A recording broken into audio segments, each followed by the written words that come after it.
Hello everyone, मैं स्वाति मिश्रा संत रामकृष्ण कन्या महाविद्यालय की ओर की लेक्चरर बॉटनी डिपार्टमेंट से मैं आज आपको सेल एंड सेल ऑर्गेनेल्स से रिलेटेड सेल के बारे में बताऊंगी। आज का टॉपिक है सेल। सेल क्या है? सभी पढ़ते हुए आए हैं, फर्स्ट ईयर में, इंटर में सभी ने सेल के बारे में, कोशिका के बारे में पढ़ा होगा। तो सेल क्या है? सेल की जो उत्पत्ति हुई है, उसका जो ओरिजिन हुआ है वो लैटिन वर्ड सेलुला से हुआ है, जिसका मीनिंग होता है अ स्मॉल कंपार्टमेंट। ठीक है, एक स्मॉल कंपार्टमेंट होता है सेल, जिसकी डिस्कवरी करी थी रॉबर्ट हुक ने। रॉबर्ट हुक ने इसकी डिस्कवरी करी थी 1665 में। ठीक है, और उन्होंने ही इसको नाम दिया था सेल, कोशिका। और उन्होंने इसकी जो फर्दर स्टडी करी वो उन्होंने एक बुक लिखी माइक्रोग्राफिया, जिसमें उन्होंने इसको इंट्रोड्यूस कराया सेल के बारे में। उन्होंने इस बुक में माइक्रोग्राफिया में काफ़ी अच्छे से बताया कि सेल क्या है और इसके बारे में आगे कैसे स्टडी और हो सकती है। उसके बाद स्टडी ऑफ लिविंग सेल जो है वो करी ल्यूविन हॉक ने 1674 में।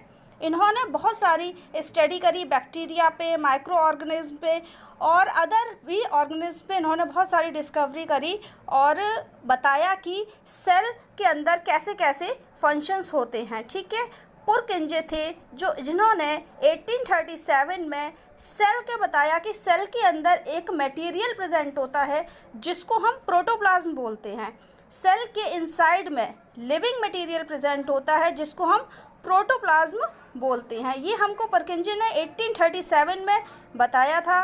विर्चाओ एक साइंटिस्ट थे जिन्होंने प्लांट प्लस एनिमल्स, प्लांट और एनिमल्स दोनों के टिश्यूज स्टडी के बारे में समझाया और उन्होंने ओमनिस सेलुलर एंड सेलुला ये एक टॉप नेम दिया, ओमनिस सेलुलर सेलुला, जिसका मीनिंग होता है law of cell रियलेज।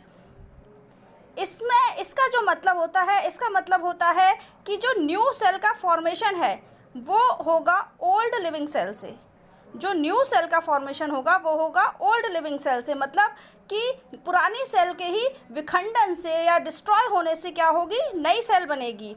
All cell arising from pre existing cell.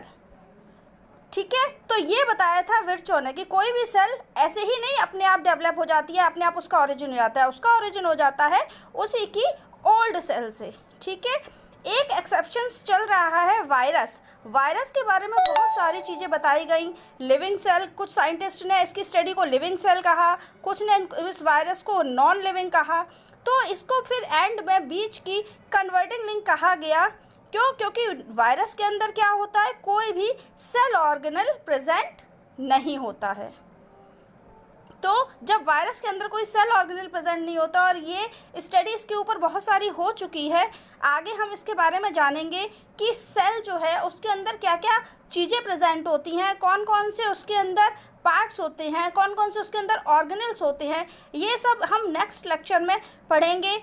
जब तक आप सेल के बारे में एक छोटी सी शॉर्ट हिस्ट्री थी जो हमें इंट्रोड्यूस होनी चाहिए, हमें पता होना चाहिए कि सेल क्या चीज़ है, उसी के बाद हम इसके आगे पढ़ सकते हैं। अब सेल में कौन कौन से ऑर्गेनल्स और कैसे ये वर्क करती है, इसके बारे में हम नेक्स्ट लेक्चर में पढ़ेंगे।